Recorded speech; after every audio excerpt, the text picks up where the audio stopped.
बिस्मिल्लाहिर्रहमानिर्रहीम YouTube channel के सब भैन भाइयों ने मेरी तरफ अस्सलाम वालेकुम। उम्मीद करना तुम ठीक होगी। अल्हम्दुलिल्लाह असी भी ठीक है। जिथे भी रहो खुश रहो, आबाद रहो, हंसते रहो, बसते रहो, मुस्कुराते रहो। सानू अपनी दुआवां दे याद रखिए। साडी दुआवां हर टाइम अपने भैन भाइयों के नाल ही होंदी। मजीद सुबह की इफ्तिताह होगी तो तकरीबन 7 है। तो सूरज ना सामने सुबह सुबह ना खुला माशाल्लाह बड़ा सोहना आता है, खुला आता है। तो ना इहदे ना सुबह सामने जिथे मैं चूल्हा रखे ना सुबह सुबह धुप लगती है।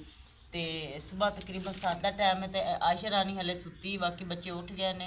तो माशाल्लाह अक्सर होरी दा सुबह नमाज के टाइम उठ जाते हैं।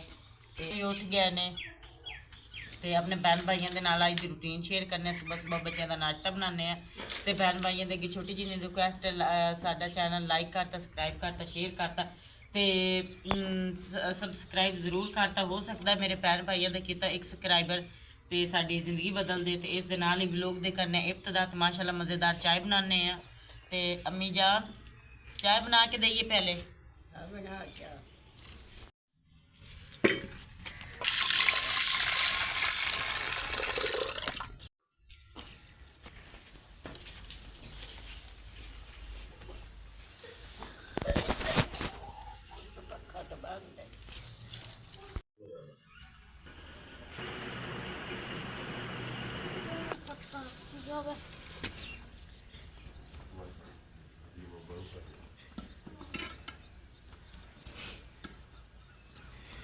ते अल्हम्दुलिल्लाह चाय साड़ी तैयार हो गई है। तो चाय ते टक्कन ला देने।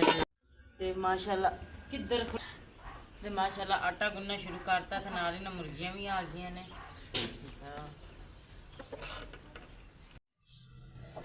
ते माशाल्लाह चाय वगैरह बनने तो बाद ना घ्यो उत्ते तवा रखता है। तो माशाल्लाह घ्यो लाने तवा गर्म होंदा है ना। तो नाल ही बच्चों वास्ते नाश्ता बनाने हैं, मज़ेदार बनन पराठे।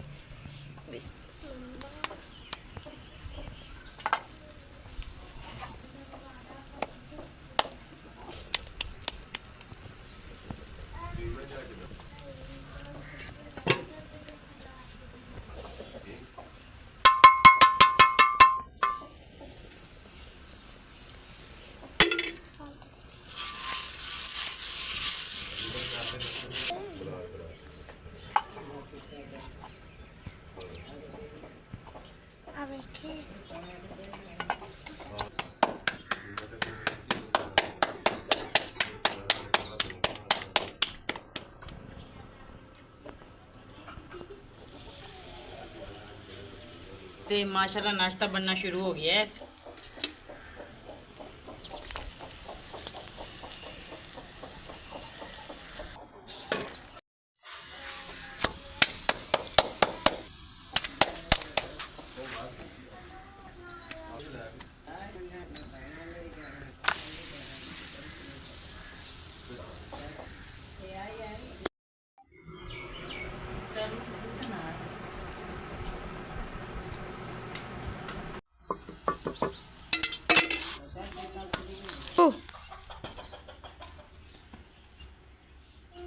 बाकी जी अल्हम्दुलिल्लाह बच्चों ने नाश्ता बना के देता है। तो आयशा रानी रज गई, वो खा ली रोटी। तो बच्चों ने माशाल्लाह नाश्ता कर लिया, चाय के नाल पराठे। जामन का सीजन चल रहा माशाल्लाह। तो असीं चाचू जी को आए हैं जामन खरीदन। चाचू होरां ने बहुत मुनासिब रेट लाया, 300 रुपया किलो। ठीक है जी, बहुत मिठे ने। मैं चेक करके देखे ने। बच्चे काफ़ी दिनों तो कह रहे थे बेगम हाँ जी कि जामन लैके आओ। असीं लै लेने चाचू जी। हुणे तुहाडी गारंटी है कि मिठे ने या लूने ने? मिठे होणगे जी, बस ठीक हो गया जी। माशाल्लाह जामनू मैं लैके आ गया वां। किन्ने दिनों के ना हमजा ते अक्सा पिछले पिंड जिथे रहिंदे थे उत्थे जामनुआं दे पौधे सन, उत्थों खांदे सन। तो इत्थे किन्ने दिनों के परेशान सन। तो अज इन्हां नूं मैं लिया के दित्ते ने। तो अम्मा जी नूं भी दिओ बेगम। अम्मा जी नूं थोड़े जिहे नरम करके दिन्ने हैं, हुंदे तां नरम ने। नरम ही। तो अच्छा बेगम अज की पकाना है, की हिसाब किताब करना? आज लाया दही। अच्छा माँ जी, चटनी तो बनाओ। चटनी बना देने माँ जी। कसमें तुसी यकीन करो, मेरे दिल की गल की है। मेरा भी ना दा खा के ना सालन खा गर्मी बहुत ज़्यादा माँ जी। तो उनकी वजह तो ना मेदे दे विच बहुत ज़्यादा गर्मी हुई है। तो मैं भी यही चाहना वा कि अज ना माँ जी ने अज तो दिल की गल की है। ठीक है, मैं लैके आना दही तो नाल पुदीना तो चटनी नाल बना लैने ते नाल रोटियां। ठीक है माँ जी, तुसी जामनू खाओ 1-2 इंशाल्लाह ताला। वो पुदीना खाओगे ना, चटनी खाओगे, उनके नाल तुहाडा मैदा भी ठीक हो जाएगा। 1-2 जामनू खाओगे ना, हाँ जी। ਦਿਲ ਨਹੀਂ ਕਰਦਾ। ਇੰਸ਼ਾਅੱਲਾ ਤਾਂ ਨਮਕ ਲੈ ਕੇ ਆਓ, ਪਾ ਕੇ ਦਿਓ ਮਾਂ ਜੀ ਨੂੰ। ਇੰਸ਼ਾਅੱਲਾ ਤਾਲਾ ਮਾਂ ਜੀ ਹੋ ਜਾਓਗੇ ਤੁਸੀਂ, ਜਲਦੀ ਠੀਕ ਹੋ ਜਾਓਗੇ, ਠੀਕ ਹੈ ਨਾ।